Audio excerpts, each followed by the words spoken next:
안녕하세요, 정사부입니다. 폭격기 사격장이었던 화성 매항리가 지금은 아이들의 야구장인 드림파크가 되었지요.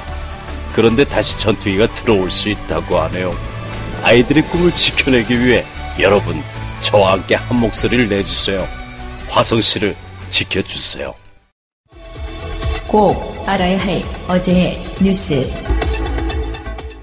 임종석 대통령 비서실장의 중동 방문이 알려진 건 휴일이었던 지난 10일입니다. 청와대는 해외 파병부대 격려를 위해 간 것이라고 설명했지만 각종 추측이 난무했습니다. 비서실장이 대통령 특사 자격으로 해외를 방문한 것도 이례적인 데다 출국 다음 날 방문 사실을 알린 것도 흔치 않은 일이었습니다. 우선 임 실장이 문 대통령의 특명을 받고 북한 관계자를 만난 것으로 보인다는 주장이 나왔습니다. 과거 동남아 등 제3의 장소에서 청와대나 정부 유력 관계자가 북한을 접촉해왔던 선례를 거론하면서입니다. 아랍에미리트나 사우디아라비아 원전 수출 관련 접촉을 위해 방문한 것 같다는 추측도 불거졌습니다. 심지어 이명박 정부 비리와 관련된 목적으로 아랍에미리트를 찾았다는 보도까지 나오면서 파장은 더 커졌습니다. 청와대는 제기된 추측 보도가 모두 사실 무근이라며 확인 절차를 제대로 해달라고 밝혔습니다. 청와대가요, 여러분들 이렇게 말씀하실까봐 특별히 다른 의미 부여하지 마라. 있는 그대로다. 이렇게 이야기했어요. 박근혜 정부 당시 해수부가 만든 문건은 세월호 특별조사위원회의 BH, 즉 청와대 조사를 막는 데 초점이 맞춰져 있습니다. 특조위가 세월호 참사 당시 박 대통령의 7시간 행적을 조사하려 하면 여당 추천위원이 전원 사퇴해야 한다고 나와 있습니다. 여당 의원들도 비판 성명을 발표해 힘을 보태야 한다는 시나리오도 나옵니다. 이 문건이 해수부 내부에서 작성됐다는 사실은 이번 감사 결과 확인됐습니다. 현안 대응 문건에 관련된 초안 관련된 것을 내부에서 작성을 했고 그것을 BH 쪽에 메일로 보낸 정황을 저희가 확인을 한 상황입니다. 상부 지시로 문건을 작성했고 청와대 국민소통비서관실, 해양수산비서관실과 협의했다는 실무자 진술도 확보했습니다. 이번 조사에서 세월호 특조위 활동 기간을 일부러 축소한 정황도 확인됐습니다. 활동 시작 시점에 대한 법률 자문 결과와 법제처의 해석을 받았지만 반영하지 않았습니다. 법제처의 해석보다도 한 달 반가량 이른 2015년 1월 1일을 시작 시점으로 잡는 바람에 특조위도 예상보다 빠른 2016년 6월 활동을 마감해야 했습니다. 해수부는 특조위 활동기간 축소와 진상규명 방해문건 작성 관련자들을 검찰에 수사 의뢰하겠다고 밝혔습니다. 박근혜 정부 당시인 지난해 3월 해군은 강정마을 주민과 시민단체 관계자들을 상대로 34억 원대 소송을 냈습니다. 제주 해군기지 반대 시위로 공사가 지연돼 거액의 손실이 났다는 이유였습니다. 이에 대해 지난달 법원은 정부가 구상권 소송을 취하하고 앞으로도 국가와 주민이 해군기지와 관련한 소송을 서로 제기하지 말라는 강제 조정안을 냈습니다. 이번 사안이 법적 다툼으로 가기보다는 원만한 타협을 통해 해결돼야 한다는 쪽으로 법원이 일종의 중재안을 낸 겁니다. 정부는 오늘 국무회의에서 법원의 조정안을 수용하기로 결정했습니다. 소송이 지연되면 승패와 상관없이 분열과 반목이 심화될 것이라며 국민 통합을 위한 대승적 차원의 결정이라고 이유를 밝혔습니다. 문재인 대통령은 앞서 대선 기간에도 강정마을 해군기지 소송을 철회하겠다며 국책사업 추진 과정에서 발생한 갈등에 책임 있게 대처하겠다고 공약한 바 있습니다. 방송 중간에 좋아요를 눌러주시면 새날팀들에게 큰 힘이 됩니다. 미리 감사합니다. 세이나. 트위터가 진짜 언론입니다. 2부 시작됐습니다. 이준희 실장. 네. 너무 스피디하게 가다 보니까 얘기 잘 못 썼는데 지금 의원님이 정봉주 의원하고 방송 여러 개 하잖아요. 네. 자주 많이 하시죠. 자주 뵐 거 아니에요. 네. 뵙습니다. 본인도. 네. 지금 정봉주 의원은 심지어 전국구까지 나왔어. 의원님이. 네, 맞습니다. 어쩌라고 지금 그러시는 거예요, 지금? 왜? 정봉주 의원하고 무슨 콤비도 아니고 막 방송을 몇 개씩 하는 건 전 도움 안 돼요, 그게. 아니 그거보다 정봉주의 전국구 나간 아이템이 좀 독특했어요. 다른 국회의원분들 소개하고 이러는 거? 네, 우리 집에서 같이 사는 남친이 참 오지랖도 넓다. 자기 처지를 돌아봐야 돼. 이렇게 얘기를 했어요. 그래서 저도 생각해보니까 그 말이 맞긴 한데. 아니, 의원님 스피커가 크니까. 어쨌든. 그런데 이제 제가 정봉주한테요, 봉도사한테 그걸 해달라고 한 것도 아니에요. 그냥 제가 홍익표랑 강훈식이랑 조홍천이랑 후원금이 안 찼다는데 어떡하지? 걱정을 혼자 했더니 그러면 어떡하지? 김영민의 뉴스 브리핑에 나가야 되겠다. 내가 그랬어요. 그랬더니 거긴 효과 없고 전국구에서 하면 된대요. 그러더니 최민희 의원은 마음결이 곱다며 전국구에 나와서 한번 하자. 그래서 저는 이제 목표가 달성되는 거니까 새날에서도 제가 강훈식 의원 얘기했잖아요. 그래갖고 그냥 나갔어요. 근데 방송하는 입장에서는 좋은 아이템 중에 하나고요. 아마 그래요? 정봉주 의원도 방송 우리같이 날마다 하는 방송도 마찬가지지만 이번 주에 오늘은 내일은 아이템을 뭘 하자는 게 항상 고민이에요. 그중에 특별한 기획이라고 생각을 했을 거라고 생각이 들고 어쨌건 그래요? 이제 마치 이제 정봉주 의원은 막 TBS, SBS 전국까지 막 최민희 의원을 막 이렇게 불러다 쓰는 거는 저는 반대합니다. 왜냐면은 이게 콘텐츠 고갈, 이미지 고갈 이런 게 있어요. 아 그래요? 저는 그런 생각이 없었네. 나는 그런 거 따질게요 앞으로. 이런 게 있잖아. 데일리 방송은 특히 우리 같은 방송은 맨날 나가니까 일주일에 한 번 나오는 유명한 방송들 있잖아요. 그 사람들 거 먼저 듣고 이런 게 있어요. 그러니까 이게 어떤 소중함을 못 느끼는 거. 언젠가 내가 방송을 딱 중단하면 사람들이 현기증 날 거야 아마. 울렁증 생기고. 그럴 것 같은데요. 제도로서의 민주주의가 흔들리고 구타는 일은 이제 없습니다. 민주주의가 밥이고 밥이 민주주의가 되어야 합니다. 그래가지고 그 조홍천 의원님하고요, 홍익표 의원님하고 고맙다고 메시지 왔어요. 특히 조홍천 의원님은요, 어떻게 그렇게 내가 하고 싶은 말을 다 알고 그렇게 얘기해줬냐고 그렇게 얘기를 했어요. 그래서 기분이 좋던데. 나중에 품앗이가 됐으면 좋겠습니다. 뭐? 근데 이 이야기는 전국에서 나온 이야기가 아니고 또 다른 팟캐스트 시사 안드로메다라고요. YTN에서 하는 게 있어요. 이 작가 등등이 진행하는 건데 거기 또 나갔어. 이게 정봉주가요? 전국구에 지난주에 이 작가가 사회를 보고 했던 프로그램이 있었어요. 예. 정봉주 의원이 이제 패널로 나왔던 그게 있었고 거기에 대한 포맷인 거예요. 내가 봤을 때는 그래. 그 YTN에서 하는 시사 안드로메다에 정봉주 출연해가지고 묻는 질문에 성탄절 특사는 좀 어렵고 내년에 뭐 특사나 사면 이런 것이 되면 지금 현재 안철수 지역구였던 노원병 여기에 출마할 생각 없냐는 질문에 난 국회의원 다시 안 한다 이렇게 이야기를 하니까 이제 이게 기사로 좀 떴어요. 이런 거거든요. 국회로 돌아가지 않는다 그러면서 약간 모호하게 얘기를 했는데 국회를 통한 정치는 다른 후배들한테 하라고 해라. 내가 지금 들어가면 동기들이 4선이다. 1, 2년 지나서 들어가면 동기들이 5선이다. 국회의원은 초선하면서 활약했으니 국회는 더는 안 해도 된다. 뭐 이렇게 이야기를 했다고. 그러면 우리가 이제 낙곰수에 대한 어떤 빚이 있잖아요. 마음의 빚이. 네. 그것 때문에 정치활동도 힘들어졌고. 근데 다시는 국회로 들어가고 싶은 생각이 없다고 공식적으로 이야기를 했으니 뭐 이게 번복되는 일은 없겠죠. 저는 그 전에 6월 지방선거 전에 정치인 특사는 없을 거다 이렇게 단언 드린 적이 있습니다.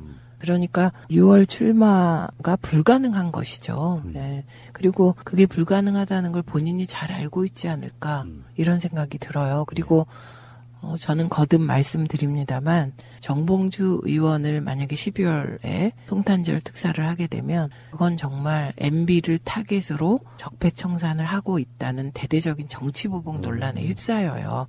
어쨌든 BBK와 다스 등은 검찰이 수사를 해야 되잖아요. 근데 아직 수사를 이제 지금 재개를 했다고 합니다만 그 결과가 전혀 공개되고 있지 않거든요. 그래서 특사가 불가능하기 때문에 애당초 불가능한 거다. 그래서 정봉주 의원 말 중에 이제 1, 2년 지나서 들어가면 동기들이 5선이다. 이 부분 되게 현실적인 거예요.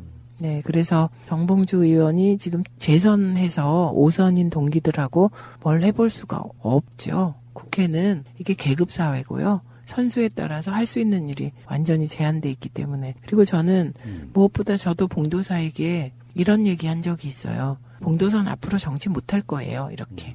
그랬더니 또 그때는 왜? 이러더라고요. 왜? 제가 이렇게 높이 올라가질 않아서 왜?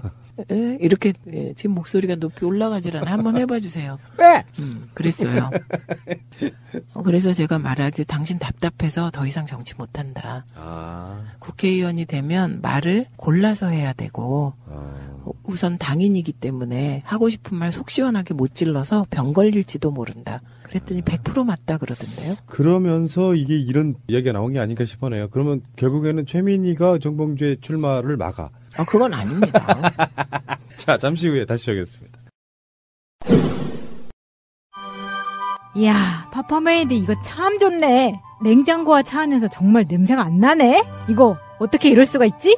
원리는 간단해요. 냄새를 냄새로 덮는 게 아니라 냄새를 미네랄 성분으로 아예 없애는 기술이에요. 파파메이드를 한 다음에 향기 좋은 방향제를 넣으면 상쾌해져요. 향수를 뿌리기 전에 세수부터 하는 원리죠. 오, 이거 대박인데? 이 사장님 돈 좀 벌어야겠다. 네이버가 주관하는 창업성장 프로그램에서 획기적인 기술력으로 상도 받았고 특허도 냈습니다. 모두 여러분 덕분입니다. 고맙습니다. 파파메이드.kr 또는 파파메이드를 검색하세요. 6살 하늘이 밥을 잘 안 먹어요. 엄마, 그만 먹을래요. 엄마의 걱정은 점점 더해가는데요. 그런데 이때 택배입니다. 연지연 곰탕이 배달됐어요. 직접 도끼로 팬 장작불 위에 한우 사골과 도가니를 가마솥에 한가득 넣고 24시간 끓인 진구. 맛있다. 연지연 곰탕. 조미료 같은 첨가물이 전혀 들어가지 않아 엄마의 기쁨은 더하답니다. 연지연 곰탕은 강화군에서 김포시 방향으로 강화대교 건너자마자 있습니다. 한 그릇에 8,000원입니다. 7팩 이상 무료 배송합니다. 주문 전화는 010-7252-1114. 여보, 우리도 차 한 대 사자. 휴가철에 놀러 한번 제대로 못 갔어. 우리가 돈이 어딨냐? 그리고 딜러들 믿기도 힘들고 말이야. 이번에 새날에서 광고하는 중고차 이야기 한번 가보자. 중고차 이야기? 허위 매물 없는 200% 품질 보증제를 실시하는 곳이래요. 중고차 이야기를 검색하세요. 1666-8546 나는 중고차 이야기에 차 팔러 가야지. 자, 지금 최경환 의원에 대한 체포동의 요구서가 국회에 제출됐습니다. 오늘 12일 날 됐는데요. 한국당의 반응이요. 답이 나왔어요. 그러니까 가장 한국당스러운 답인데 우리는 표결에 불참할 것이다. 그 이제 어떤 상황이 반대가 아닌 이유가 일단 당대표가 홍준표라는 입장, 최경환과 척을 지고 있고 그리고 하나 더는 이게 비리에 관련된 문제라서 마냥 그걸 거부할 수는 없을 거라고 생각이 들어서 찬성도 반대도 안 하고 못하고 국회의원, 자기 당의 국회의원에 관한 문제니까 표결 불참할 것이다까지만 나온 거면 사실은 허락해 준 거나 다름없잖아요. 맞죠. 그런데 그나마 이제 좀 부결시킬 생각이 1이라도 있으면 참석해야죠. 그러니까. 그래서 찬성 표결 그 숫자가 높아지면 민주당이 엄청 부담되는 거죠. 그렇죠. 그런데 아예 표결에 참여를 안 해주면 이거는 뭐 민주당하고 국민의당하고 정의당하고 손잡고 들어가서 과반 찬성이면 되는 거거든요. 과반 출석에 과반 찬성. 그러니까 이건 뭐 그냥 사실상 동의한다. 그 얘기죠. 그러니까 홍준표가 최경환 엿먹으라라고 봐요. 그러니까요. 그래도 홍준표 대표가 여러 가지 수를 쓰긴 해요. 그래도 특검법 안에 또 넣어주긴 했잖아요. 최경환 방탄 특검법. 그러니까 같은 당인으로서는 이 선택밖에 없었다. 저는 그렇게 일단 봤어요. 그러니까 자유한국당은 표결에 불참하는 방식으로 최경환 잡아가세요라고 할 거다. 네. 참. 그런데 이게 이제 본회의 일정이 22일 단 한 번밖에 없어요. 그리고 23일 날 임시국회가 끝나요. 그런데 이번 임시국회나 본회의는 정말 그 성원하기가 힘들 겁니다. 왜냐하면 이제 그동안에 의원들이 외국에 못 나간 분들은 이제 외국에 나가려고 이제 준비도 하고 나간 분들 계실 수도 있고요, 지금. 그럼 150명 안 되면 어떡하죠? 큰일 나는데? 그렇죠. 그러니까 지역구에 또 뭐 돌아다닐 때가 많습니다, 연말에. 그렇기 때문에 이게 성원이 되게 문제가 될 거예요. 그래서 22일 안 하면 23일이 마지막 날인데 23일 한 번 더 본회의를 연다? 불가능하죠. 그러니까 22일 반드시 처리해야 되는 거고요. 이제부터는 정원, 성원이 되냐, 과연. 국회 과반이 참석하냐. 이게 이제 정말 중요하게 된 거죠. 지금 최명길 자리하고 안철수 자리에 2개가 빠져서 298석이니까요. 네. 149석 정도는 돼야 되는 거죠. 그렇죠. 149석입니다. 아이고. 지금 뭐 이우현 의원도 지금 국회 불체포 특권 지금 누리려고 병원에 들어가 버렸어요. 수술하신대요. 그러니까 갑자기 뜬금없이 무슨 포경 수술도 아니고. 아니 갑자기 수술할 자를 잡아요. 참, 네, 죄송합니다. 아니 우리가 놀라시는 거 봐. 그 어느 영화와 같은 일들이 이루어지기를 이런 노래 그렇죠. 가사가 있습니다. 정말 영화 속 얘기가 어떻게 이렇게 생생하게 현실에서 보게 될까요? 그러니까 말하면 방탄국회라는 표현 자체를 지금은 좀 어려워졌어요. 이게요, 방탄이 안 돼요. 국회 방탄복이 찢어져가지고요. 그러네. 예, 효과도 없고. 그리고 자유한국당이 표결에 참석한다고 해도 이거 진짜 절대로 이거 반대 못합니다. 체포동의안은 찬성하게 됩니다. 그러니까 이게 만약에 자유한국당이 표결에 참석했는데 반대 표수가 막 100표 나왔다. 그럼 자유한국당 무너집니다. 그것 말고도 지금 그렇게 따지면 현재 이제 현역 국회의원들 입장에서는 굉장히 떨리겠어요. 최경환이 사실 선두잖아요. 지금 앞에. 네. 최경환 뒤에 줄줄이 지금 엮일 가능성이 높은 사람들이 많은 입장에서는 국회의원들도 굉장히 좀 공포스럽겠다. 특히 이제 비리 같은 게 좀 많은 정치인들 입장에서. 공포스러워야 되고요. 네. 그리고 저는 김영삼 대통령이 나름 괜찮은 데가 있다고 생각해요. 그 명예를 얻거나 돈을 얻거나 둘 중에 하나 해야지. 국회의원이라는 명예와 권력을 얻어놓고 뒤로 돈까지 받고 이게 할 짓입니까? 아 정말 갑자기 목소리가 트였어요. 좋아요. 네. 아 정말 국회의원이 부패와 비리에 관련되고 돈을 받고 이게 유권자가 준 표에 대해서 할 도리입니까 이게? 정신 차리십시오. 예. 어머 갑자기 목이 트였습니다. 아 괜찮아요. 오히려 전 목소리부터 좋은데요. 더러워지 마세요. 그래요? 차분하고요. 아주 고혹적이십니다. 아주. 지금 자유한국당은 좀 어떤 상황들을 보면 최경환이 지금 이제 22일 날이면 국회에서 체포 동의안이 처리될 가능성이 높고 현재 22일 날 본회의가 잡혀 있다고 그러고요. 22일에 체포 동의안을 보고하고 보고 후에 24시간에서 72시간 내에 처리를 해야 된다고 합니다. 그래서 결국에는 23일 날 본회의를 해야 처리가 가능하고요. 민주당에서는 20일에 본회의를 열 계획이고 처리 안 되면 24일부터는 체포가 가능하답니다. 네. 그러면서 방송은 오늘이요. 얼마 후에 결과가 나올지 모르겠지만 원내대표 선거라잖아요. 네, 그렇죠. 4시에 시작하면 한 6시쯤 끝나요. 이게 이제 우리 당도 이렇게 해보면요. 우선 정견 발표라는 거를 합니다. 네. 근데 그 정견 발표 시간이 10분 정도로 제한되어 있어요. 지금 3명밖에 안 되잖아요. 그렇죠. 그러면 30분. 그리고 표결을 투표하는 데는 얼마 안 걸려요. 숫자가 116명이니까. 1차 투표에서 57명이 나오면 끝나는 거예요.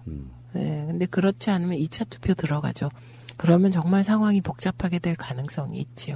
방송 나갈 때는 이미 결과가 나왔기 때문에 그쵸. 따로 알려드릴 텐데요. 일단은 친박 홍문정하고 다음에 친홍 김성태하고 중립지대 한성교거든요. 근데 네. 푸나님이 한성교를 중립이라고 하니까 정말 지들끼리는 그쵸. 네. 그들끼리. 네. 네. 근데 그 상황에서 중립지대 후보가 한성규가 이주영하고 또 이렇게 정책위의장으로 이렇게 서로 한 팀을 팀워크를 만들고요. 이런 상황에서 대체적인 예측은 한성교의 중립지대가 없다면 김성태가 이길 것이다 이런 표현을 했어요. 근데 만약에 여기서 김성태가 아닌 비홍이 당선될 가능성이 높으면 자유한국당은 어떻게 해야 될까요? 그거는 뭐 자유한국당은 친박이죠, 뭐. 친박. 네. 지금 이제 친홍 비홍으로 나뉘는 게 홍준표 대표에겐 나빠요. 가장 나쁜 프레임이죠. 네. 그런데 자유한국당엔 좋아요. 자유한국당 누구에게 좋을까? 친박들에게 좋아요.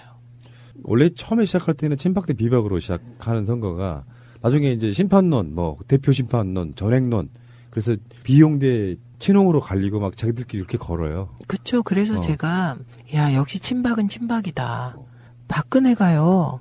집권 세력이고 대통령이면서 늘 선거 때 야당 심판론을 들고 나왔어요. 그러니까. 어떻게 그런 건 그렇게 잘 배웠냐 이런 생각이 드는데요. 그렇게 해서 친박이 원내대표가 되면 이제 자유한국당은 미래가 없는 거죠. 왜냐? 그러면 친박 원내대표와 그야말로 비박 홍준표 간에 지방선거를 놓고 격돌을 하게 될 겁니다. 그 격돌이라는 거는요. 상상 초월이에요. 공천권을 놓고 벌어지는 싸움은 진짜 정당 내 사람들은 비적대적인데 완전 그 정당 밖에 다른 정당보다도 더 심하게 싸웁니다. 공천권을 놓고. 의원님, 근데 또 우리가 까먹고 있었는데 홍준표 대법원 판결은 언제 나올까요? 왜 이렇게 딜레이가 심하죠? 그러네요. 그런데요, 생각해보면 대법원도 해직 기자 최승호 등에 대한 판결을 2년 동안 안 한 적도 있어요. 이게 반홍 입장에서는 홍준표가 빨리 대법원에서 판결이 좀 나와주기를 바라는 부분이 이게 그렇겠죠. 대법원이 쫙 생각 없이 홍준표가 당대표로 있는 상황인데 지방선거를 바로 앞두고 그냥 확 채가버린다거나 그러니까 지금이 가장 저는 어떤 판결의 적기라고 봐요. 그렇죠. 지방선거가 다가갈수록 대법원 판결엔 부담이 되죠. 특히 네. 홍준표를 유죄라고 판결 내리면 내릴수록 빨리 해야 되는데 대법원이 6월까지 안 할 것 같은데. 그 법원 쪽에서 뭐 따로 법원 하나 만들어달라고 하고 있는 게 있잖아요. 그러니까 3심 네, 법원을 네. 만들어달라 대법원 말고. 네. 그런 면에서 우리가 너무 사람은 없고 판결할 건 많아서 하나 만들어줘 하고 일부러 딜레이 시키는 게 아닌가. 아, 법원도 정치를 한다? 아, 이거 뭐 자기들 입장에서는 사실 우리는 대법원에서 다룰 수 있는 것만 다루고 싶다. 웬만한 것들은 좀 3심 법원에서 처리하게 해달라 이렇게 할 수, 그게 딱히 틀린 말은 아닌 것 같은데. 네, 저는 그게 근거 있는 요구 같습니다. 근데 이제 대법원 판결까지 넣으면 변수가 너무 복잡해지고 그러면 이제 또 문재인 정부가 개입했다 어쨌다 논란이 일어나잖아요. 그러니까 이제 그건 떼어내더라도 지금 이 원내대표 경선이 그들만의 리그인 건 확실하고요. 관심이 그렇죠. 별로 없어요. 누가 되든 관심 있는 건 새누리당 국회의원들 뿐인 것 같아요. 네. 그리고 새누리당의 지역위원장들 정도인 것 같아요. 아, 근데 이런 건 있어요. 아무리 꼴 보기 싫고 그래도 꼭 보고 싶은 게 뭐냐면은 어떤 사람이 어떤 자리에 앉더라도 이상하게 약간 광기, 또라이, 정말. 그들이 갖고 있는 그 워딩이나 이런 것들이 상식적이지가 않으니까 정치 자체가 공해가 돼버려요. 홍준표의 말 또는 장제훈의 말 이런 말들 듣다 보면 어떤 생각이 드냐면은 이 사람들은 딴 나라에 살다 온 사람들, 별 나라에 살다 온 사람들 느낌이 들어서 좀 정치라는 게 사실은 정치 혐오가 없고 야당 이거 내가 지지하지는 않지만 정말 저 사람은 막 이주영 실장처럼 참 착해 보여서 뭔가 좀 도와주고 싶다 하는 사람도 있어야 되는 거잖아요. 근데 그런 사람이 안 보여. 장제원 의원 같은 경우는 바른정당으로 갔다가 돌아왔잖아요. 그럼 또 그에 대해서 또 나름 또 역할을 해야 되는 면이 있는 것 같죠. 근데 그쪽 문화인지 몰라도 한성교 같은 자들도 지금 뭐 일성이 대부분 막 문재인 정권의 뭐 폭주네 뭐 이런 워딩을 쓰고 있거든요. 또 그 자리에 가면 또 그런 식으로 이야기를 할 거고. 그러니까 한 번쯤 출마한 사람들 중에 한 사람이라도 문재인 정부가 잘하는 건 잘하고 있다고 얘기해주고 싶다. 그리고 정말 못하는 건 우리가 견제할 거다. 이렇게 말할 수 있는 사람이 없냐는 거예요. 그러니까 보수 정치판에 그 말을 할 사람은 딱 한 명밖에 없죠. 유승민 대표예요. 예, 유승민 대표는 그런 워딩도 하고 그런 말 할 자격이 있어 보이죠. 근데 제가 제일 놀란 거는 한성교 후보인데요. 한성교 후보는 그 한때 친박의 핵심 중에 핵심이었어요. 그리고 친박 맞습니다. 근데 갑자기 중립이라고 하니까 어리둥절하죠. 지난번 원내대표 선거 때 친박들로부터 약간 팽당한 측면이 있어요. 그 꼴찌했거든, 그 대표를. 그러니까 그거는 친박 중에서도 실력이 좀 부족하다는 뜻? 당내 정치를 못한 사람으로 봐야겠죠. 그리고 제가 미방위 초기에 문방위원장이었어요. 그때 그 이상한 메시지 사건 다들 까먹으셨나 봐요. 그 다음에 혹시 술 먹고 음주운전 동석 하지 않았냐 뭐 이런 의혹부터 그리고 뭐 국회 경호원 폭행이냐 아니냐 시비까지 원내대표가 그렇게 되면 아니죠 참. 홍준표 대표님도 막말에 누가 누구를 욕해? 그러네요. 아이고. 그러면 이렇게 되나요? 홍준표 대표랑 한성교 원내대표 되면 막말 커플. 명패수 108개, 투표수 108개, 기호 1번 17표, 17표, 기호 2번 55표, 기호 3번 35표, 이것으로 기호 2번 김성태, 함진규 후보가 원내대표 정책위 의장으로 당선되었음을 선포합니다. 강기정 의원 나오시는 방송에서 제가 그래도 그중에서 누가 당선될 것 같으세요? 그랬더니 강기정 의원은 자기 바람을 얘기하시는 거예요.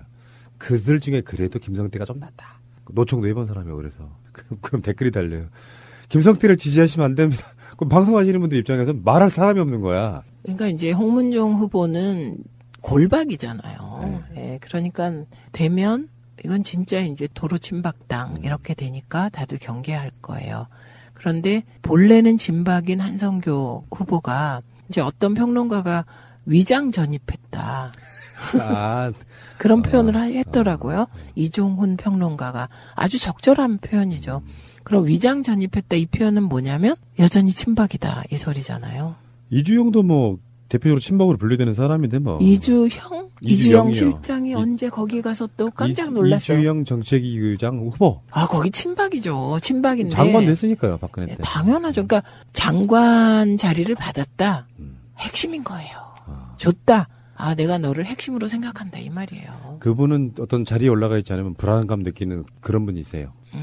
경선해서 떨어져 놓고도 후배 정치인 밑으로 정책위의장으로 들어가시는 아주 훌륭한 분이십니다. 아주 특이한 케이스예요. 그러니까 무슨 자리가 있어야 해, 이분은. 그런 분은 이제 보이고.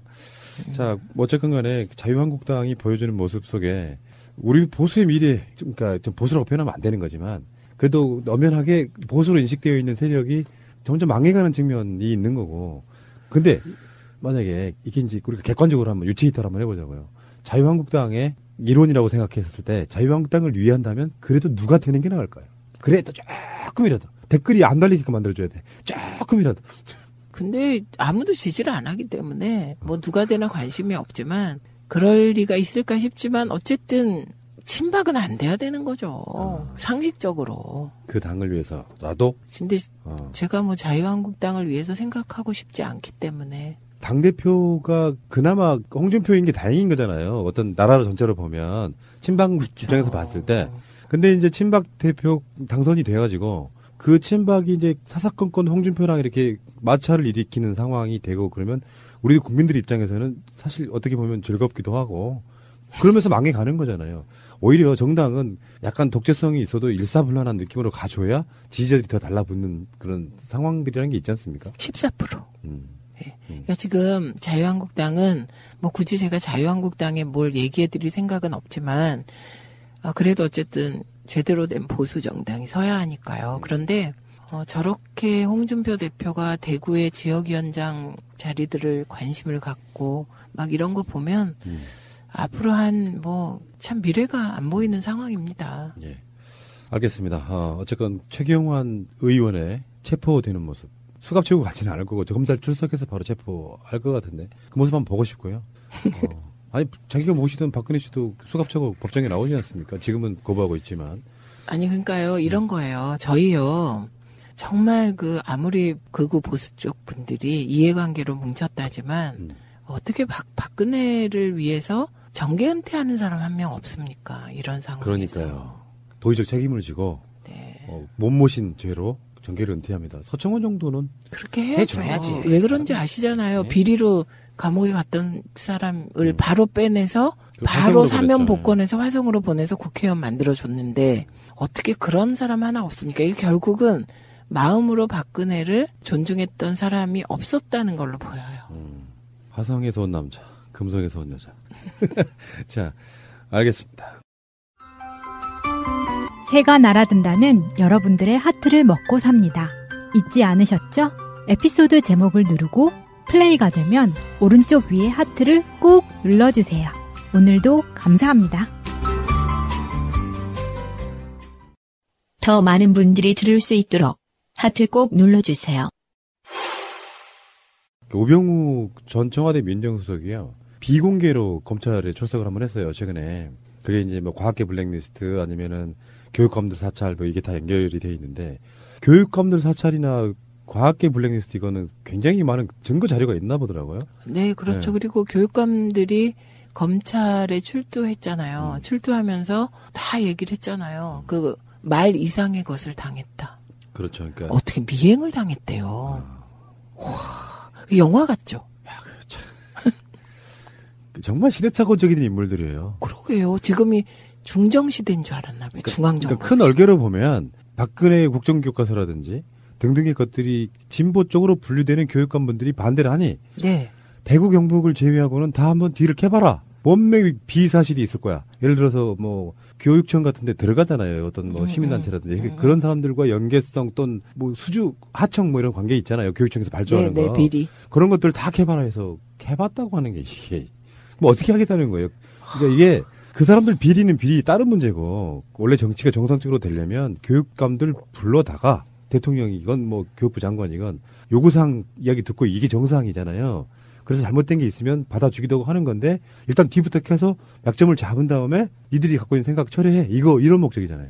그렇죠. 근데 그런 거 보면 조 의원 등은 참 괜찮은 사람이에요. 그러니까요. 하나도 안 나오고. 제가 이상했던 게 그 누리과정 예산이랑 막 갈등할 때 진보 교육감들이 비리로 막 조사받고 그랬잖아요. 그게 너무 이상했거든요. 이렇게 맞물려 떨어질까. 근데 이게 하나하나 다 지금 블랙리스트 건으로, 교육계 블랙리스트 건으로 현실로 드러나니까, 진짜. 문학의 블랙리스트도 이제 이상한 거였잖아요. 근데 교육계, 과학계까지. 이건 정말 나라가 총체적으로 사찰공화국으로 무너졌던 거예요. 아닌 걸로 드러난 게 하나도 없어. 네. 했던 게 다 그런 거예요. 네. 좀 이야기 좀 잠깐만 해볼게요. 그러니까 뭐 진보 교육감 그럼 뭐 예전에 보수 교육감과 무슨 차별화가 되느냐 뭐 이런 이야기도 하시는 분도 일부 있더라고요. 현장에서 잘 모르니까. 제가 어저께예요. 우리 꼬맹이 다니는 학교. 예전부터 나는 꼬맹이를 혁신학교로 보내고 싶었어요. 근데 멀리 떨어져 있어가지고. 근데 어제 보니까 그 학교에 꼬맹이 다니는 학교에 혁신학교 지정 뭐 해가지고 현수막이 걸려 있더라고요. 혁신학교에 대해서 학부모들이 갖고 있는 생각은 약간 여러 가지가 있어요. 뭐 싫어하는 분도 일부 있긴 한데 앞으로 우리나라 교육이 나가야 될 방향성인 것만은 맞아요. 그렇죠. 네. 네. 그 혁신학교로 바뀐다고 하니까 그 전에 설문조사 한번 했어요. 그래서 이제 그런 쪽에 별로 관심 없는 분들, 우리 꼬맹이 엄마, 집사람하고 나머지 분들 여러 사람이 저한테 물었어요. 어떻게 하면 좋겠냐고. 혁신학교 찬성하십시오. 당연히 찬성해야죠. 그래서 그게 찬성이 더 훨씬 많아가지고 지정된 거예요. 이번에 내년부터 이제 하는 건데. 그런 겁니다. 사람이 갖고 있는 생각들 중에 자기 자식들 뭐 성적의 기계로 만들고 이번에 수능도 봤지만 그렇게 만드는 과정이 아니라 정상적으로 창의적인 아이들을 만들어서 인간적인 교육하자. 이게 혁신학교의 목표였거든요. 그렇죠. 네. 그런 관점에서 봤을 때요. 우리의 방향성들 막 그 학교라고 하는 공장에다 집어넣어놓고 시험 잘 보는 기계로 만드는 거 우리가 다 반대하시잖아요. 결국에는 나중에는 이제 사교육도 좀 더 줄어들어야 되고 네. 그런 관점에서 봤을 때 이런 분들이 어떤 이런 상황들을 견뎌내 오면서 진보 교육감 이게 지방선거 때 또 교육감 선거가 또 있잖아요, 같이. 네, 이 교육에 있어서는 담론이 진보 담론이 이긴 것 같습니다. 그러니까 보수 담론이라는 게 이게 이제 정말 소수를 위한 특혜적 교육이라는 인식이 학부모들 사이에 광범위하게 퍼져 있는 것 같아요. 그래서 담론에서는 우리가 이제 진보 쪽이 확실히 이긴 건데 이제 문제는 우리가 가지고 있는 그 교육, 그 진보 쪽도 내용이라는 게 과거예요. 과거.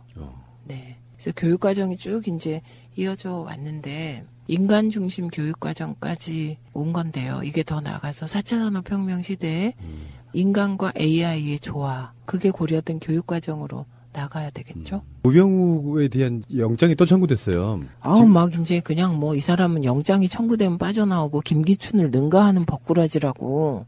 지금 우병우는 5번 출석했고요. 지금 3번째 영장 청구가 되는 건데 이번만큼은 검찰에서도 영장 청구가 되게끔 기각되지 않게끔 만반의 준비를 했다고 하더라고요. 그거 준비 중에 하나가 불시의 수색영장 가지고 핸드폰 뺏은 거, 그다음에 차 수색한 거.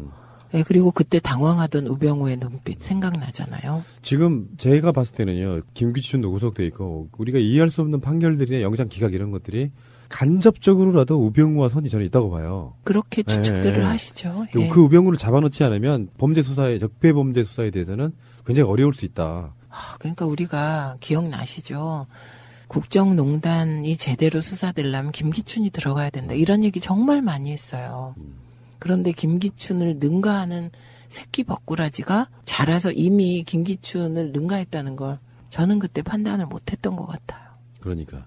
그리고 나이 드신 분들은 좀 판단력도 어려지고요. 귀찮으니까 대충 맡겨요. 자네가 해보게. 지금 우병우, 다음에 조윤선 이런 사람들은 지금 구속영장이 다시 발부가 될 가능성이 있어서. 네. 조윤선도 의외의 법꾸라지예요. 뭐 김현장과 뭐 여러 가지 이야기가 또 있잖아요. 네, 의외의 법꾸라지인데 이번에는 못 피할 것 같죠. 무엇보다 뭐 이전 정무수석이 모든 걸 다 인수인계했다 이렇게 얘기했는데요. 그러니까 증언이 뒤집어졌으니까 그 증언 뒤집어진 걸로 하면 다시 바로 구속인 거죠. 그렇죠. 알겠습니다. 우병우의 구속을 바랍니다. 사실 어떤 사람이 구속되고 이러는 건 마음 아픈 일인데 우병우는 구속돼야 돼요. 어머 어떡해요. 마음 안 아파요. 우병우 같은 자들은 꽁꽁 묶어놔야 돼. 감옥에만 가두면 안 되고 감옥에 또 꽁꽁 묶어놔야 돼. 우병우로 인하여 얼마나 많은 사람들이 그러니까요. 힘들었게요. 이거 참.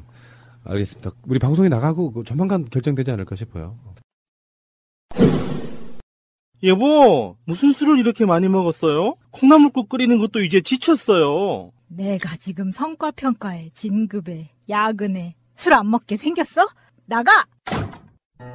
그래서 비아 바이오텍이 개발했습니다. 이제부터는 이너피스 릴렉스 프로젝트를 하십시오. 간에 피로 물질이 생기는 이유와 그런 물질을 어떻게 하면 잘 배출할 수 있을까 연구하던 끝에 간 재생활동 시간이 숙면 시 최대 효과를 나타낸다는 것을 알아냈습니다. 잠이 보약입니다. 숙취 해소와 숙면 그리고 릴렉스 일석삼조 이너피스 잠을 잔다는 뜻의 ZZZ 릴렉스닷컴. 와, 좋은데? 자네 당이라며? 당하면 생각나는 식품 있지 않아? 여주? 오호, 잘하는데. 여주는 천연 인슐린이라는 별명을 갖고 있어. 그 여주를 주원료로 제주 조리대, 양파, 귀리, 보리, 뽕잎 등을 배합해서 만든 당 스마트백을 먹어봐. 당을 유지하는데 도움을 준다는 뜻이라는데 당 스마트백. 국내산 재료를 사용하여 만들었습니다. 건강을 위한 명인의 손길, 명인 힐링푸드를 검색하세요. 1588-6452. 현재 홈페이지 신규 가입 시 현금처럼 사용 가능한 포인트 5,000점을 드리고 있습니다. 아, 손 시려워. 발도 시려워. 겨울바람 때문이야. 걱정 마세요. 온돌라이프에서 나온 황토 발구들이 있잖아요. 전기열로 황토를 데우는 첨단 기술이니까 전자파 걱정 없고 자동 온도 조절 장치로 화상의 위험도 없습니다. 올겨울에는 전기 난방기로 인한 화재 소식이 들려오지 않기를 바랍니다. 전기료는 전기난로의 10분의 1. 당신의 건강 온도를 지키세요. 찜질 등 다양하게 활용할 수 있습니다. 겨울철 수험생, 직장인, 시장 상인 등에게 필수 제품입니다. 구입 문의는 062-223-3621 네이버 쇼핑에서 발구들을 검색하세요. 댓글 수사를 했었어요. 최동욱 검찰총장과 지금 서울중앙지검의 윤석열 팀장. 최동욱 검찰총장이 직접 한 건 아니지만 어쨌건 댓글 사건에 대해서 지금 이게 12월 11일 날인가가 공소시효가 끝나는 날이더라고요. 그 당시 대선 얼마 전에 했으니까. 근데 그 사건에 대해서 수사를 받던 국정원이 최근에는 어떤 것까지 나오냐면 뭐 가짜 사무실 만들어가지고 압수수색 뭐 일부러 당했다 이런 것도 있었는데 그걸 검찰이 코치했다는 거죠. 그러니까요. 그게 박근혜한테 최동욱이 문제다. 대충 설렁설렁 넘어가서 그냥 면죄부 주고 끝나면 되는데 검찰이 너무 디테일하게 파고 들어오니까 사실은 윤석열 이런 부분이었겠죠. 네. 들어오니까 문제다라고 직보를 해서 결국에는 나중에 물론 이 정보가 이제 국정원 적폐청산 TF에서 나온 말이긴 한데 나중에 최동욱 통장의 천혜자 사건이 바로 터지는 걸로 연결이 됐다 이런 보도가 한번 나왔습니다. 아니 근데 수사받는 국정원이요. 검찰 인사를 좌지우지 했다는 거잖아요. 말이 안 되죠 사실. 네. 그리고 이거를 건의했는데 어디다 건의했겠어요. 그러니까 최근에 혹시 그 자료 보셨어요? 보도된 건데 박근혜가 너무 어처구니 없는 지시를 많이 해서 진짜 나도 쪽팔렸다 이런 그 청와대 근무자들의 그 호소가 담긴 기사 보셨어요? 그거 저 얘기가 세긴 하지만 이것도 웃기고 그것도 웃겨요. 그러니까 우리가 흔히 얘기할 때 지금 최동욱을 잘라내려는 어떤 움직임이 이 국정원의 보고로 시작됐다. 이러면 되게 큰일 같고 제가 지금부터 얘기하고자 하는 건 큰일 아니라고 생각하는데 이게 더 큰일일 수도 있어요. 어떤 일이 있었냐면 우리가 설하고 한가위 때 명절 선물을 청와대에서 받아요. 네. 야당 의원도 받아요. 국회의원이니까. 어느 해에는 임수경이 못 받은 거예요. 박근혜 청와대로부터. 김현도. 그 다음엔 김현이 못 받은 거예요. 근데 임수경은 그 사실을 뭐 그러지 않았는데 김현 의원은 이게 말이 되냐 이게. 세상에 이런 일이 있을 수가 있습니까? 이렇게 된 거예요. 근데 그 얘기를 했는데 남성 의원들이 별 반응을 안 하는 거예요. 근데 저는 진짜 기분이 나쁠 것 같더라고요. 그렇죠. 뭐 정말 하다못해 친박 핵심들도 받는 선물을 김현이 못 받는 게 말이 됩니까? 그래서 제가 이걸 운영위 때 마이크 앞에서 공개적으로 따진 사람이에요. 그때 이병기 실장이었어요. 그런데 더 웃긴 건 그 이병기 실장이 저에게 다가와서 한 말. 최민희 의원은 받으셨습니까? 받으셨어요? 받았어요, 2번 다. 뭐 받으셨는데요? 뭐 그냥 다 비슷비슷해요. 잣도 들어있고 꽃감도 들어있고 뭐 이런 건데. 이런 잣 같은. 그런데 어떻게 김연한테 안 보내나고. 그게 댓글 사건과 연관이 있죠. 댓글 사건. 당연하죠. 네. 댓글 사건 관계됐던 사람들은 다 못 받았어요. 그런데 웃기는 건 이제 이런 선물은 대개 행정관 수준에서 처리를 합니다. 근데 박근혜는 직접 그 명단을 보자 그래서 마음에 안 드는 사람을 찍찍 그었다는 거 아닙니까? 빼. 그런데 거기에 김연이 있었다는 거 아닙니까? 야, 이 양반. 그러니까 저는 이 사건을 보고 요거 보고 공수처가 왜 필요한지를 한 번 더 느꼈는데 당연하죠. 예를 들어서 박근혜 관련된 사건이기도 해요. 네. 근데 사회적으로 들끓고 빌발치니까 어쩔 수 없이 댓글 수사라는 걸 시켜. 근데 검찰이 눈치 없이 너무 세게 해버리네. 그 수사를 받던 국정원이 대통령님 관련된 문제예요, 이거. 그 가서 찌른 거죠. 관련된 문제인데 너무 세게 해요, 지금. 그러면서 이거를 꼰지르기 위해서 그런 방식이 그 특수통하고 공안통에 대한 그 문제까지도 막 들어가요. 그러니까 수사팀이 통제 불가능한 특수통 위주로 꾸려져서 인적 구성에 심각한 문제가 있다면서 교체해야 된다 그러면서 막 호남 출신이다, 대학교 때 운동권이었다. 그 일을 한 놈 중에 하나가 김진태예요. 국회에서 또 그런 일을 합니다. 이 사람은 운동권이었기 때문에 안 된다 뭐 이런 식의 비토를 놓고요. 그러면서 결국에는 끌어낸 게 국정원이 교육감들 뒷조사한 거랑 똑같은 방식이죠. 뒷조사해가지고 최동욱 총장이 혼외자가 있다더라. 결국에는 끌어내려버려. 그걸 우리가 그렇게 표현했죠. 바지를 벗겨버렸다고. 그러니까 이게 그리고 조선일보가 보도하잖아요. 첫 보도를. 근데 조선일보에 대원칙이 있다는 거 아닙니까? 허리 아래는 건드리지 않는다. 그래서 박정희의 허리 아래 문제도 보도하지 않는다는 거잖아요. 그러니까 그런데 그 원칙을 어긴 거예요. 조선일보도. 그러니까 이 최동욱의 댓글 사건을 제대로 수사하는 것이 이건 보수를 무너뜨릴 만큼 중차대한 사건이었던 거죠. 당시 남재준 원장이 댓글 수사에 대응하는 현안 TF를 구성해라 이렇게 지시를 했다 그러고요. 결국에는 그 사건이요. 박근혜의 정통성. 네. 그 부분이 걸려있는 문제였기 때문에 저는 그래서라도 공수처가 필요한 게 아니냐. 공수처 자체는 대통령을 수사할 수 있는 수사기관으로서 출범하는 거예요. 알고 보면은.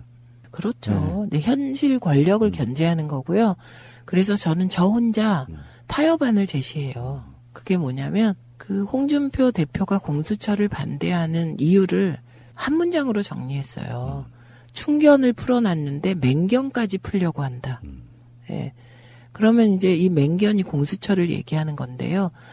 공수처의 수사 대상에서 국회의원 빼면 돼요.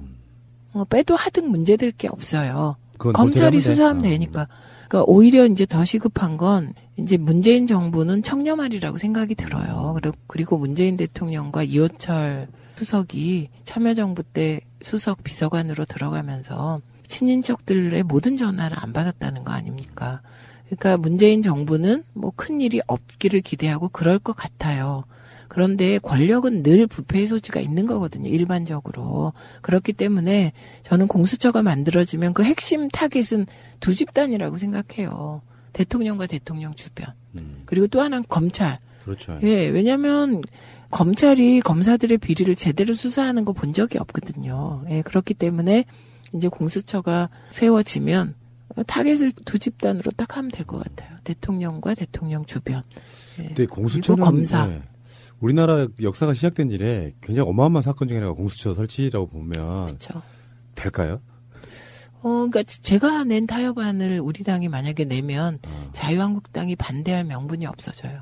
그래서 저는 공수처의 수사 대상에서 국회를 빼고라도 가자. 이거를 지금 앞으로 더 열심히 주장하려고요. 그리고 그 국가 권력, 특히 청와대 권력하고 권력을 견제하기 위해서 특별감찰관 제도가 이미 시행된 거거든요. 그리고 특별감찰관 제도에 대해서 우리 당이 비판을 많이 했고 한계가 많은 제도 맞지만 그래도 특별감찰관 제도를 운영하다 보니 우병우 문제도 터진 거잖아요. 맞습니다. 네. 이석수 감찰관이 그런 거였죠. 공수처를 대신하는 일종의 이제 다른 어떤 기구가 특별감찰관이었는데 축소 아니었죠. 예. 자, 그렇게 되면은 이제 조금 적폐청산에 있어가지고 아까 말씀드렸던 최경환, 우병우 등등의 여러 가지 이야기가 나오고 있습니다만 올해 우리도 방송이 며칠 안 남았어요. 그러네요. 의원님도 이제 방송 많이 한 2번 정도 하시는데 네. 정말 다사다난했다는 표현이 가장 정확한 그런 해가 아닌가 싶긴 그렇죠. 해요. 네. 의원님도 굉장히 많은 변신이 좀 된 그런 그렇죠. 해이기도 그리고 하고. 저는 지금 이 순간 목소리가 바뀌었잖아요. 정말 좋아요. 근데 처음에는 좀 어색했는데요. 한 시간 넘게 이렇게 서로 이야기하다 보니까 이 목소리가 좋은데 다시 돌아오지 마시게. 다행입니다. 자, 이 시장님. 네. 그러니까 우리 의원님은 이제 이쪽 진영에 굉장히 소중한 보배 같은 분이시잖아요. 그렇습니다. 그래서 정말 소중히 다뤄주시고요. 알겠습니다. 급정거도 안 됩니다. 급질발도 안 돼요. 갑자기. 그래서 다음 주에는 목소리가 좀 돌아올 수 있도록 잘 보필해 주시기 바라고요. 알겠습니다. 네. 푸하하. 예. 고생하셨고요. 다음 주에 뵙겠습니다. 고맙습니다. 고맙습니다. 완전한 대한민국 문재인과 손잡고 다시 하나 되는 우리 대한민국. 끊지 마세요. 끊지 마세요. 자기야, 보험 뭐뭐 들었어? 글쎄, 아는 사람 통해서 몇 개 들었는데 사실 뭔지는 잘 몰라. 마이 보험 체크에 일단 전화해봐. 1800-7917. 내가 든 보험이 나에게 잘 맞는 보험인지 진단해준다고. 물론 추천도 해줘. 그런 곳이 있어? 1800-7917? 나도 그곳에서 진단받고 나에게 꼭 맞는 보험으로 갈아탔지. 아무 보험이나 대충 가입할 것이 아니라 나에게 맞는 보험, 이게 중요하지. 1800-7917 주소창에 한글로 my보험체크.com을 쳐보세요. 보험은 좋은 것입니다. 필요 없는 보험을 상세한 설계 없이 가입하는 것이 나쁜 것입니다. 우리 꽃님이 역시 똑똑해. 마이보험 체크에서 함께 일하실 분들을 모집합니다. What a wonderful world.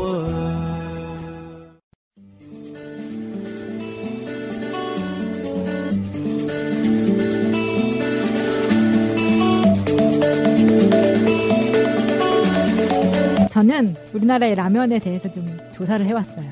우리나라에서 가장 많은 라면이 팔리는 회사가 어딜까요? 농심이겠죠. 농심 아닙니까? 네. 순서별로 보면은 농심, 오뚜기, 팔도, 다음 삼양이에요. 삼양이 4등이에요? 네. 팔도 아주 밀린단 말이에요. 네, 삼양이? 좀 놀랍죠. 팔도가 수출을 많이 해서 그런가요? 팔도는 비빔면이 강해요. 팔도 도시락 때문인가요? 러시아 사람들이 환장한다잖아요. 도시락을. 예, 도시락면. 그거 도시락 그거 사발면? 예, 네모난 거. 그 얘기 듣긴 했는데 이 정도 올릴 줄은 몰랐네요. 그래서 농심 같은 경우에는 거의 뭐 50% 이상 점유율이 쭉 항상 그렇게 왔었는데 2015년에 62% 그리고 작년에 56% 이제 점점 줄어드는 거예요. 올해 들어서 55%. 그래서 증감률이 거의 뭐 2015년에 비하면 마이너스 7% 정도 되거든요. 25%까지 떨어뜨려야 될 텐데. 그 다음에 우리의 가뚜기, 오뚜기는 2015년에 20%, 작년에 22%, 올해 25%. 와. 조금씩 올라가는 거예요. 대단하다. 근데 이 전체적인 라면 시장 가운데서 유일하게 오뚜기만 점유율이 높아지는 거고 나머지는 다 마이너스예요. 되게 신기하죠. 그런데 전 세계적으로 봤을 때는 중국인의 라면 소비가 가장 많지만 인구가 가장 많으니까 그런데 개인당 소비는 우리나라가 더 많아요. 예를 들어서 개인당 소비 궁금하다. 라면 왕국이네요. 일단 많이 먹잖아요, 라면을. 중국은 개인당 소비가 32.5개인데 연간 우리나라는 76개예요. 훨씬 많죠. 압도적으로 이겼는데. 넘네. 거의 대부분 그러니까 평균적으로 보면 3, 4일에 한 번씩은 라면을 먹는다 이렇게 나오는 거예요. 우리나라 사람들은. 얼추 맞는 것 같아요. 3, 4일에 한 번씩 먹는 것 같아요. 그렇게 될 것 같아요. 그리고 그 다음이 베트남이 55.1개, 55개 정도 먹는 거고. 베트남이 라면을 많이 먹는데요? 네. 원래 그 쌀국수도 많이 먹는데 또 라면도 또 끓여 먹어요? 그런가 봐요. 그리고 3위가 인도네시아 53개. 그리고 일본이 43개 정도 되고요. 이제 그 다음이 이제 중국인 거예요. 그러니까 중국은 일본 한참 라면 정말 맛없던데. 밋밋하죠. 예. 일본 인스턴트 라면 말고 그냥 라면은 더 맛있지 않아요? 그냥 라면은 훨씬 맛있죠. 라멘. 라멘은 맛있는데 그 인스턴트 라면은 야, 이 사람들 신기하다. 이거를 무슨 맛으로 먹을까 싶어가지고 한 끼니 때마다 한 서너 개씩 까서 먹은 적이 있어요. 이거 한 입 먹어보고 맛없고 버리고 딴 거 먹고 버리고. 그게 중국은 외식 산업하고 관련이 좀 많은 것 같아요. 거기는 이제 퇴근하고 나면 남편들이 거의 장을 보고 요리를 하잖아요. 저녁 식사 준비를 모계사회처럼 그렇게 가요. 그래요? 네. 그렇다고 그러더라고요. 남편들이 다 요리한다고요? 대부분이. 그래서 홍콩도 그렇고 홍콩 같은 경우에는 그래서 집에 부엌이 굉장히 작아요. 아파트 면적에 비해서 주방의 비율을 확 줄여버리는 왜요? 거예요. 왜냐면 대부분이 외식을 하기 때문에. 아, 밖에서 사 먹는구나. 네, 보통은 외식을 하거나 정말 집에서는 간단하게 만들어 먹을 수 있는 게 가져와서 뭐 데펴서 먹거나 하는 용도 정도인 거예요. 아, 하긴 생각해보니까 제가 중국에 잠깐 갔었잖아요, 작년에. 거기가 좀 주방이 좀 작은 편이긴 했어요. 난 거기만, 우리가 있는 데만 그런 줄 알았는데, 전체적으로 좀 그렇게 네, 모양이 좀 그런 식이에요. 네. 아, 그래서 그 사람들이 이제 비닐봉지에다가 그 반찬 이렇게 방방방 싸가지고 다니는 그거죠? 네. 네. 그래서 염장식품 같은 경우에는 우리나라 되게 많잖아요. 김치, 젓갈 막 이런 거 냉장고에 오래 놔둘 수 있는 거를 많이 먹기 때문에 우리나라는 냉장고가 되게 큰 거예요. 김치 냉장고도 따로 있고. 그런데 유럽이나 다른 데만 가봐도 냉장고 그렇게 큰 거 안 쓰거든요. 우리나라는 정말 좀 이상한 케이스죠. 삼성이 원하는 대로 지금 다 만들어져 버린 거예요. 아, 근데 예전에 저 캐나다, 미국 보니까 냉동고를 많이 쓰더라고요. 따로. 아, 맞아요. 예, 큰 냉동고에다가 고기하고 빵 이런 걸 잔뜩 쟁여놓고 이렇게 하더라고요. 사슴 사냥해가지고 또 통째로 넣어놓고. 진짜 그래요? 맞아요. 네. 그렇기도 하고. 사냥한 거는 다 손질해가지고 예, 부위별로 맞아요. 떠서 냉동고에 다 넣는 거예요. 아, 그게 특이하더라고요. 네, 그래서 우리보다 냉동고는 훨씬 커요. 거기에 디저트도 다 들어가거든요. 예를 들어서 아이스크림이나 케이크 같은 것도 케이크를 그냥 냉동고에서 바로 꺼내서 한두 시간 놔두면 그게 바로 케이크가 되는 그래서 거예요. 영화에 보면 실수로 사람 죽여가지고 어떻게 치울 데가 없어가지고 냉동고에 넣어놓고 막 그러잖아요. 아, 무서운데요? 아까도 무서운 영화 보고 왔는데. 뭐 음식물 쓰레기 잘 안 나오겠네요. 냉동고에 넣어버리니까.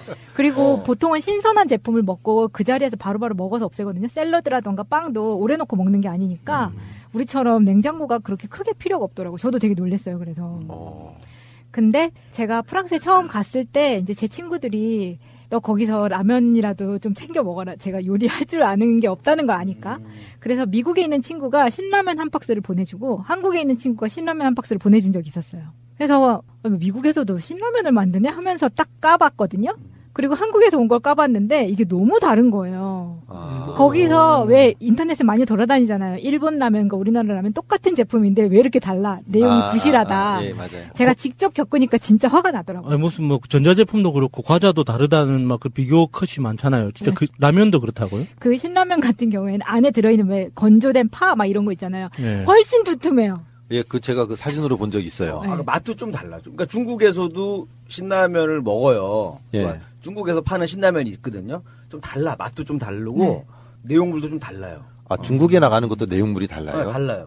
그러니까 중국 사람들 입맛에 좀 맞춰서 나오는지 모르겠는데 두 개를 먹어보면 한국 게 조금 더 매콤하고 이렇고 그 중국 신라면은 좀 그냥 느낌이 없었던 것 같아요. 신라면 농심이죠. 네, 농심.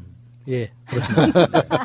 왜냐면 워낙에 또 유명한 라면이기 때문에 얘기를 안 할 수가 없어요. 신라면 얘기를. 거기는 또 미국 라면은 포장 봉지도 미국식으로 따로 나와요. 폰트나 이런 것들이 달라요. 그건 뭐 그럴 수 있죠. 그거는 이해가 그러니까 거기서 되는데. 따로 만든다는 거죠. 우리나라에서 만든 게 아니고. 그러니까 뭐 북한에 수출하면은 그 빨간 바탕에 흰 글씨로 이제 명조체로 해가지고 조선노동라면 이렇게 해야 될 거 아니에요. 아, 근데 그 내용물이 그렇게 차이 난다는 거는 좀 화가 나네요. 그래서 우리나라만 국민을 호구로 알고 이렇게 만드나 싶었는데 제가 그 라면을 기다리는 동안 프랑스 마트에 가서 인도네시아인가 어디 아무튼 동남아에서 나오는 라면을 한번 산 적이 있어요.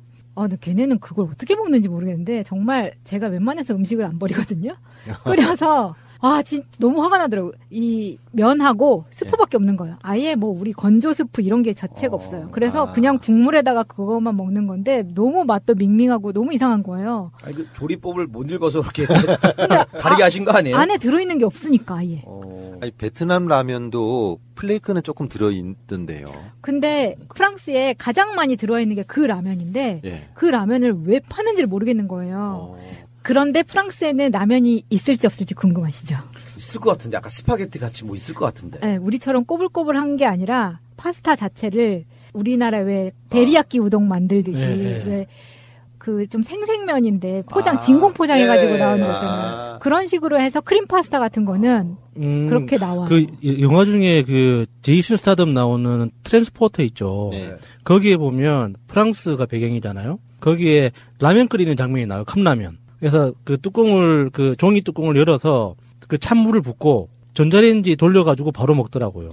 그건 보통은 우리처럼 라면에 물을 부어서 하는 게 아니라 그 생생면에다가 그 소스를 짜요. 소스도 우리 왜 레토르 제품 같은 거 있잖아요. 카레 같은 거 나오는 거. 그렇게 생겼어요. 그래서 그걸 짜서 전자레인지에 넣으면은 완성이 되는 거예요.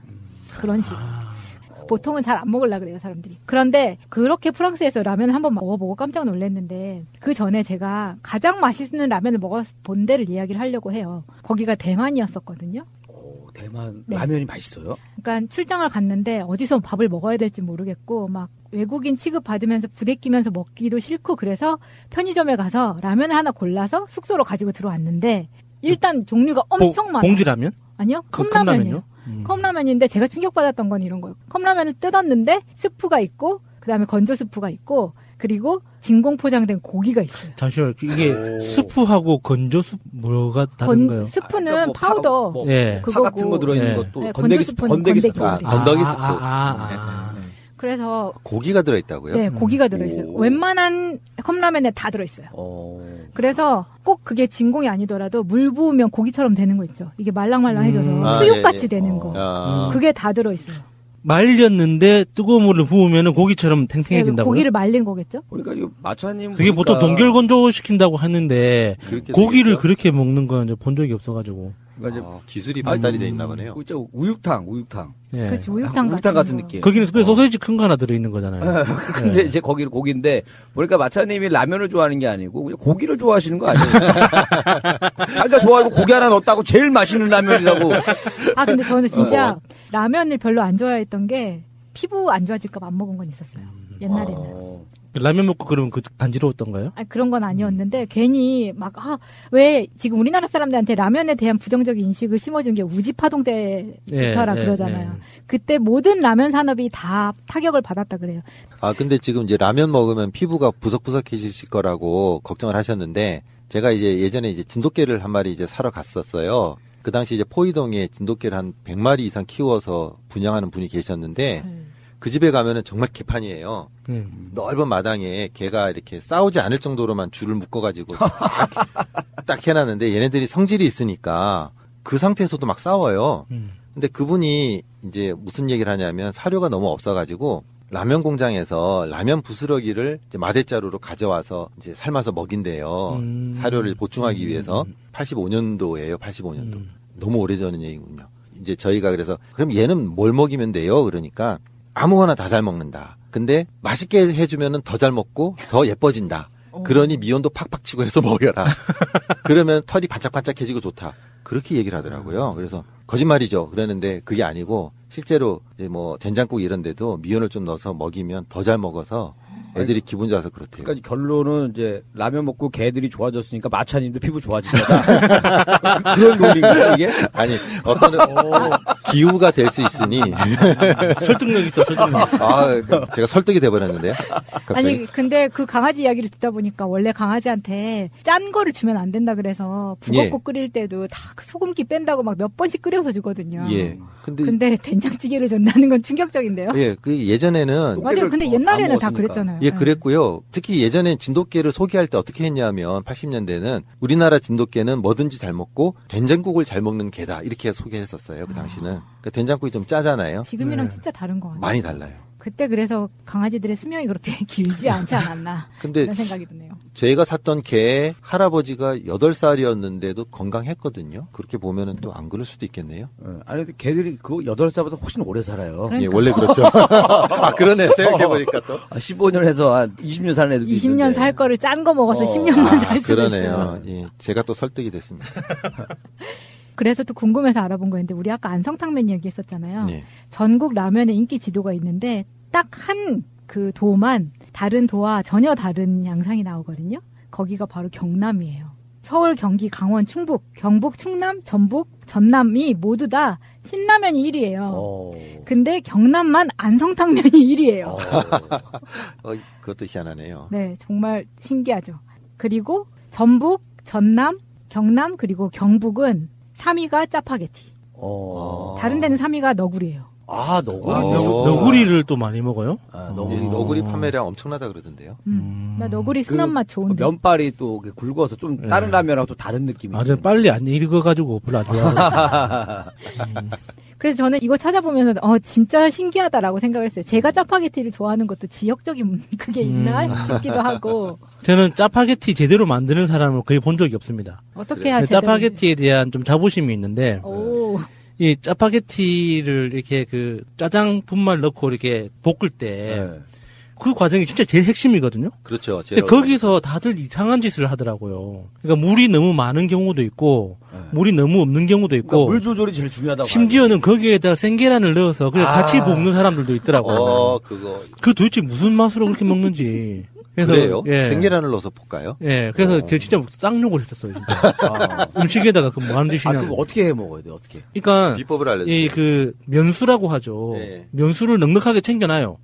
그래가지고 물이 약간 부족하다 싶을 정도로 물을 따라낸 다음에 그때 짜장 스프를 반만 넣고 일단 빨리 한번 볶아놓고 색깔 봐서 물하고 짜장 스프하고 더 넣어가면서 물량을 딱 맞춰야 돼요. 그래서 이 졸여지면서 볶아지는다고 해야 되나? 그래서 이 다 익었을 때 그릇에 딱 담으면 짜장면 국물 남듯이 면 다 먹었을 때 약간 자작하게 짜장 국물이 남을 정도로 그렇게 해야지 정말 맛있거든요. 근데 그렇게 안 해먹는 사람이 너무 많더라고. 저 어제 근데 제가 TV 그 미우새 봤는데 네, 저도 봤어요. 이상민 씨가 짜파게티 가지고 요리를 해요. 어떻게 하냐면 고기가 없으니까 만두를 가운데 잘라가지고 만두 고기 넣고 양파 썰어서 넣고 해가지고 만드는데 진짜 맛있어 보이더라고요. 진짜 맛있어요, 진짜. 그렇게는 한번 해보고 싶더라고요, 보니까. 희한하네요. 우리나라에서 가장 많이 팔리는 게 짜파게티 맞아요. 이게 짜장 라면 브랜드 중에서 가장 많이 팔리는데 이게 점유율은 43% 정도 되거든요. 근데 2위하고 차이가 엄청나는 거예요. 2위가 짜왕인데. 짜왕도 괜찮죠. 와, 근데 둘 다 농심이라는. 근데 짜왕은 11%, 2위인데. 그러니까 1위가 43%, 2위가 11%. 꽤 차이가 많이 나죠. 한 서너 배 차이 나잖아요. 걔네들은 완전 사라졌네요. 예전에 그 뭐 하얀 국물 이런 애들 있었잖아요. 뭐 이제 짬뽕 쪽 이경규 선배님이 했던 거 하얀 국물 라면이 한동안 인기를 엄청 끌었다가 갑자기 사라졌어요. 맞아요. 갑자기 사라졌죠. 그리고 요즘에는 오히려 그거 불닭볶음면이 또 매니아들이 있어요. 그거 진짜 맵다고. 위가 아프던데. 그걸 좋아하시는 분들. 저는 불닭볶음면도 이걸 어떻게 먹지 싶었는데 지금 핵불닭볶음면이라는 게 있었어요. 와, 누클리어. 와, 이거 참. 보내버리겠다는 거네 아예 그냥. 북한에서 좋아하겠는데. 근데 여기에 마지막으로 제가 그 라면 하면 생각나는 되게 슬픈 이야기가 있어서 요거 잠깐만 해드릴게요. 저희가 IMF 세대이기 때문에. 저랑 초중까지 같이 나왔던 친구가 이제 성악을 하면서 걔는 예고를 갖고 학교를 이제 찢어지게 됐는데 학원은 같이 다녔었거든요. 근데 걔랑 과외도 같이 하고 학원도 같이 다닌 적이 많아가지고 엄마들끼리도 친했는데 얘네 집이 한 60평 정도 되는 되게 큰 아파트였어요. 아버지가 건설회사를 하셨고 좀 잘 살았죠. 근데 이제 IMF 터지면서 얘가 성악 레슨도 못 받게 되고 막 그러면서 선생님들한테 다 배척당하는 거예요.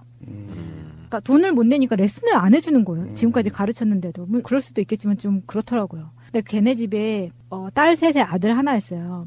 근데 얘네 집이 딱 망하고 나서 아빠가 제일 먼저 도망을 갔어요. 이제 어떻게 될지 모르니까 아빠가 도망을 가고 엄마랑 아빠랑 도망을 가고 이제 나머지 애들 넷이었는데 이제 언니들은 대학생이 되고 막 했으니까 컸으니까 서울에 있고 내 친구랑 막내 동생은 학교를 다녀야 되니까 남아 있었던 거예요. 근데 빚쟁이들이 계속 쫓아오니까 집 밖에 나가지 못하는 거예요. 얘네 둘이. 근데 60평 아파트에서 둘이서 계속 냉장고에 있는 거를 다 먹고 다 해서 나가지를 못하니까 안에서만 되게 생활을 했는데 그러면서 나중에 저한테 했던 이야기 중에 마차야 내가 여기에 다 먹고 나서 다 뒤져서 다 먹었는데 더 이상 나올 게 없었는데 찬장 저 끝에서 라면이 3개가 나왔다는 거예요. 그래서 그거를 동생하고 2주일을 나눠서 먹었더니 조금씩 2주일요? 2주일을 조금씩 나눠서 먹었더니 진짜 걔네가 아사 직전까지 간 거예요. 그러겠네요. 그런데 그 얘기를 하면서 그 얘기를 들으면은 되게 눈물이 나더라고요. 그랬는데 그러고 나서 그 친구가 다시 어느 순간 되게 잘 된 거야. 아빠가 도망갔다가 다시 나타났어. 그러면서 정말 우연히 그 친구를 다시 만나게 됐어요. 근데 그 친구를 보면은 그 라면 생각밖에 안 나는 거야. 내가 그때 왜 나는 도와주지 못했을까? 약간 그런 생각하고 같이.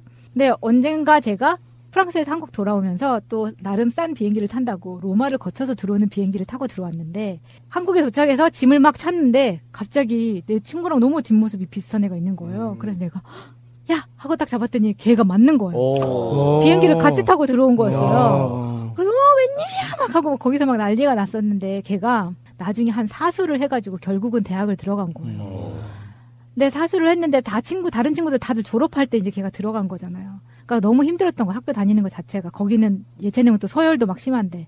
그래서 걔네가 무작정 이태리로 간 거예요. 그때쯤에 아버지가 또 사정이 풀리기도 했고. 그래서 걔가 너무 잘 돼가지고 이태리 남자를 만나서 이태리에서 결혼을 하고 아까 들어오는 거였던 거예요. 야, 그때 운명적으로 만났네요. 네, 그래서.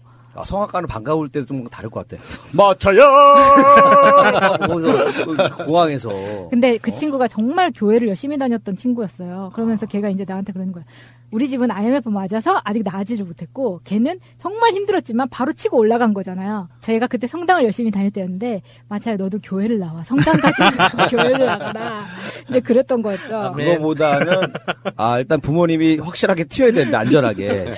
다시 살아올 때까지, 다시 재력을 모을 때까지는 잠깐 피해 있어야 된다라는 교훈이 있네요. 그리고 성당보단 교회가 빠르다고. 배틀 붙는 거야? 같은 거 같은데. 응답이 빠르다고. 이제 그래가지고 이제 그 친구를 다시 만나긴 했는데 나중에 그 친구를 만나고 나서 우리 집에 한번 놀러 와라고 했는데 저를 초대한 집이 강남역에 있는 100평짜리 아파트였어요. 강남역에 그런 데가 있을 거라 생각도 못 해봤죠. 단독주택인데. 정말 놀랐거든요. 제가 정말 교회로 옮겨야 되나라는 생각을 했던 라면에 섞인 에피소드. 뭔가 좀 슬프듯 하다가 뭔가 또 배가 아프네 갑자기. 이게 뭐야 이게. 네, 이상 저의 라면에 얽힌 이야기였습니다.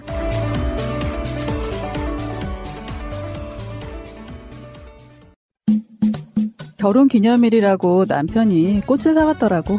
행복하겠다 언니. 차라리 돈으로 주지. 먹을 수도 없고 나중에 버리기도 힘들고 말이야. 그러나 마음을 전할 때 꽃보다 좋은 것은 없습니다. 인생에 있어서 돈이 전부는 아닙니다. 꽃은 기쁨과 슬픔을 함께합니다. 새가 날아든다와 연대하는 전국 꽃배달 자미원 꽃집 010-3608-7576. 여보 고마워.